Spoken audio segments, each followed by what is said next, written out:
Suara Metro Indonesia. Suara Metro Indonesia ada di Bukit Teletabis. Ini pemandangannya cukup bagus. Sangat luar biasa.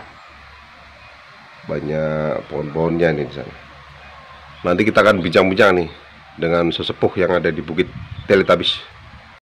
Baik pemirsa, di seluruh Indonesia, siang ini Suara Metro Indonesia ada di Bukit Teletabis. Kita akan bincang-bincang dengan ahli nujum yang ada di Bukit Teletabis, yaitu Mbah Kiai Pleret, ahli nujum. Dia sudah ada di hadapan kita. Nanti kita akan tanya-tanya tentang bagaimana Indonesia ke depan, siapa kira-kira yang akan megang Indonesia ke depan. Kemudian nanti yang terakhir kita akan tanya-tanya tentang harapan-harapan untuk Indonesia ke depan. Ikuti terus pemirsa Suara Metro Indonesia sampai selesai. Baik pemirsa di seluruh Indonesia, akan bincang-bincang nih dengan Mbah Kiai Pleret yang ada di Bukit Teletabis. Beliaulah ahli nujum yang sudah sangat terkenal di seluruh Indonesia. Selamat siang, Mbah. Selamat siang, Pak Untung.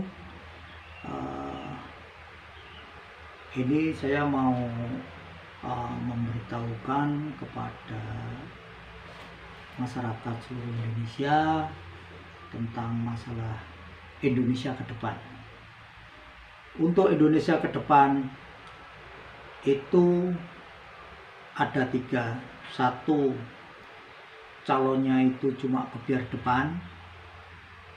Yang kedua, untuk mengandalkan bahwa dia itu mampu, padahal nantinya juga nanti di peringkat ketiga. Kalau yang pertama, intinya itu untuk jajaran RI 1 itu akan kembali ke Jawa, bukan di luar Jawa. Intinya seperti itu.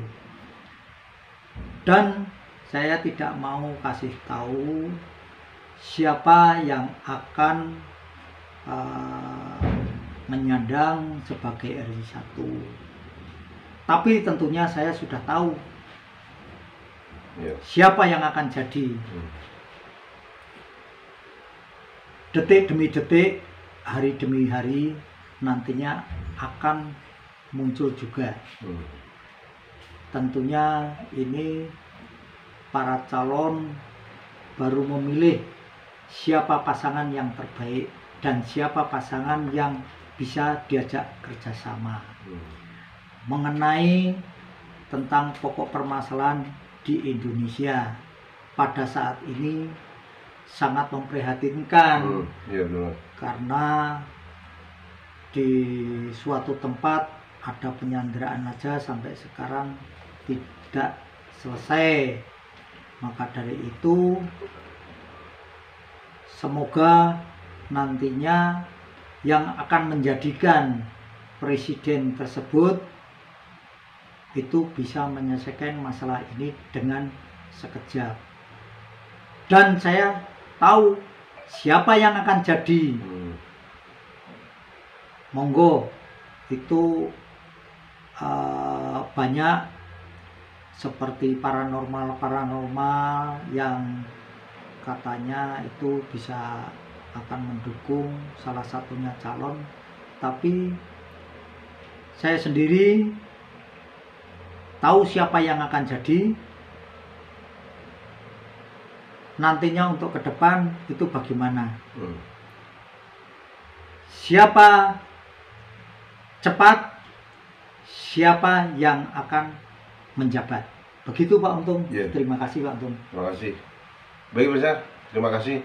Kita sudah bincang-bincang dengan Mbah Kiai Pleret, ahli nujum di Bukit. Masih dengan Mbah Kiai Pleret, ahli nujum yang ada di Bukit Teletabis. Kita mau bincang-bincang lagi nih yang terakhir nih. Mbak, saya mau tanya yang terakhir nih Mbak Yai, tentang bagaimana bencana yang ada di Indonesia kok terus menerus berpindah-pindah, Mbak Yai.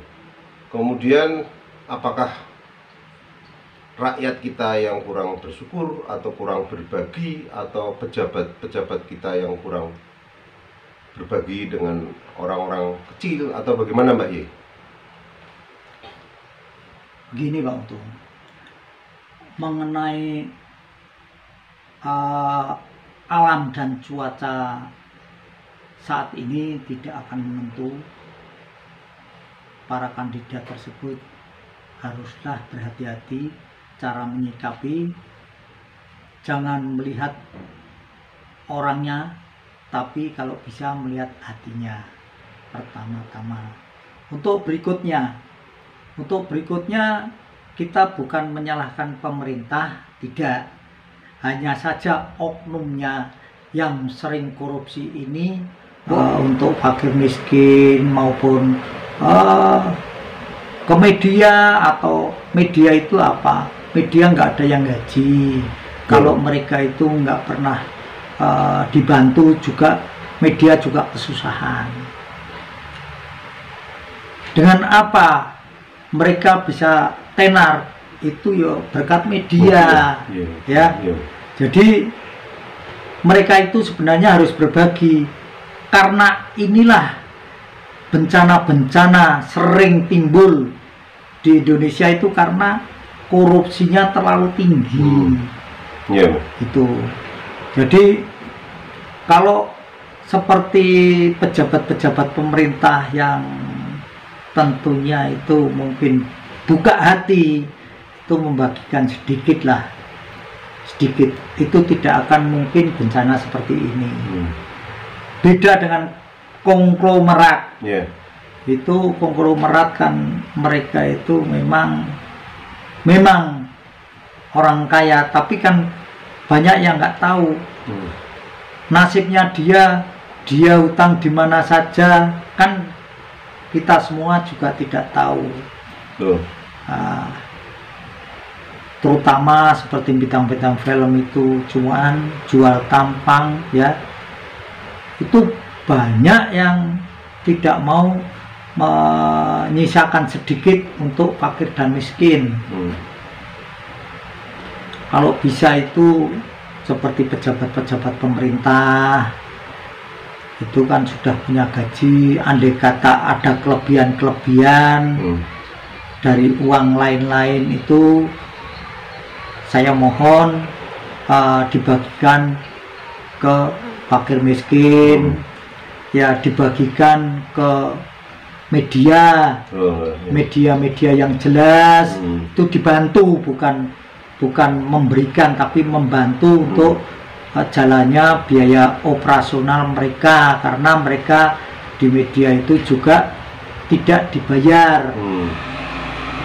Indonesia maju, Indonesia bisa apa-apa karena itu media. Tanpa media, Jakarta ada apa? Itu kalau semua media itu tutup mata atau memboikot, tentunya itu para calon itu tidak ada akan tenar. Siapa calonnya, siapa yang mau maju, itu tidak akan tenar tanpa media.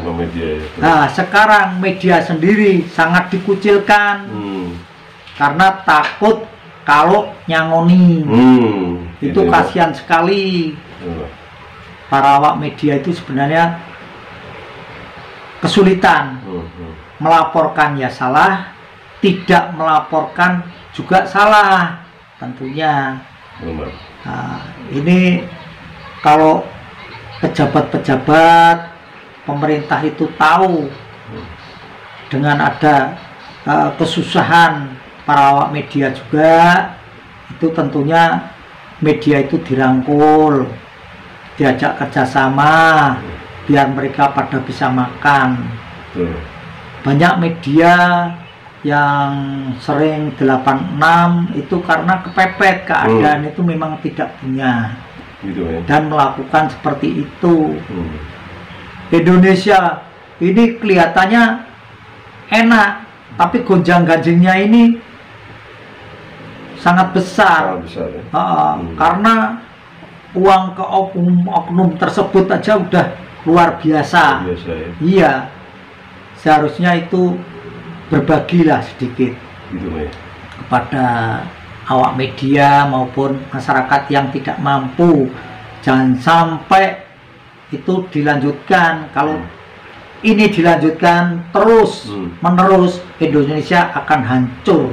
Gitu ya. Begitu Pak Untung. Iya. Iya. Terima kasih Mbah Kiai Pleret, hari Nujum di Bukit Teletabis. Mudah-mudahan nanti nasihat-nasihatnya dapat dipahami oleh saudara kita di luar sana. Terima kasih Mbah. Sampai Tambah sedikit. Oh silakan Mbah, silakan Mbah. Nambah sedikit. Silakan, itu tolong dari pihak-pihak terkait, Iya. itu aparat seperti aparat desa, itu kepala desa itu banyak yang kaya raya. Iya. Itu uang dari mana, dia itu bayarannya berapa, Iya. itu tentunya harus ada pengecekan tersendiri. Jadi pihak pemerintah harus benar-benar mengawasi uang itu larinya kemana. Jadi biar tidak disalahkan masalah LSM maupun awak media yang datang ke desa. Tolong itu para kepala desa